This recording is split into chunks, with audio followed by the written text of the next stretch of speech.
Well, once again, a really good morning to all of you. Here are my words of encouragement for you today. I was drawn to the story of Abraham and Isaac this morning as I was thinking about what I would share and what God's been working in me these last weeks and months.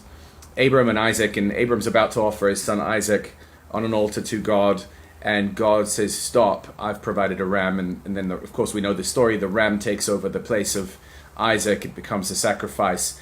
And Abram calls this place Yahweh Yireh, or we call it Jehovah Jireh, which means the Lord will provide, or the Lord has seen and will provide, or the Lord who sees will provide. And so I was really intrigued by this story, because in the Hebrew culture and Jewish culture, names have to do with identity. So, you think about Abram, and then he turned into Abraham, or Jacob turned to Israel. Names often were connected with identity. And so when God sees himself, or Abram calls him the God who provides, it's God's nature to provide. He cannot help but provide, because this is just who he is. And we know this in the Psalms. It says, "My God shall supply all my needs according to his riches and glory." And so, I know there's a lot of needs out there, but I'd like us to understand that needs aren't just financial needs. They are needs in every realm. And we see this in the New Testament, where the disciples are in the boat with Jesus in the back, and this massive storm hits, and they're about to go under, and Jesus is in the back of the boat sleeping. I don't know if you've ever thought about the story like that, but Jesus is at total peace and sleeping, because he knows that his Father is God who provides, the one who will take them wherever they need to go, and has already provided everything necessary.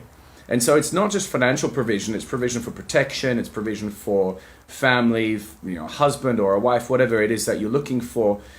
God will supply every need according to his riches. God is a God who is providing all the time, because he can't help himself. He is by nature the provider. He's the one who provides everything we need. And so the Bible then says, seek first his kingdom and his righteousness, and everything else that you need, clothes, drink, all that stuff, finances, marriage partners, children, jobs, anything that you need in life, God will provide, as long as you make sure that you keep your eyes fixed on the kingdom and seek his righteousness. And I think that's the story of Jesus, when he is so at peace in this boat in the middle of a storm, that he knows his Father will provide, because his Father is the provider. There's no other option. And so his trust and his faith is so deeply in the character and nature of his Father that he knows he's going to be fine. And I think this is where we can learn, is that we need to trust in the character and nature of God above all things. He is stable, he is constant, he doesn't change, and because of that, he will take care of every need that you have, every need that I have, and he is the great provider. So I bless you with that today.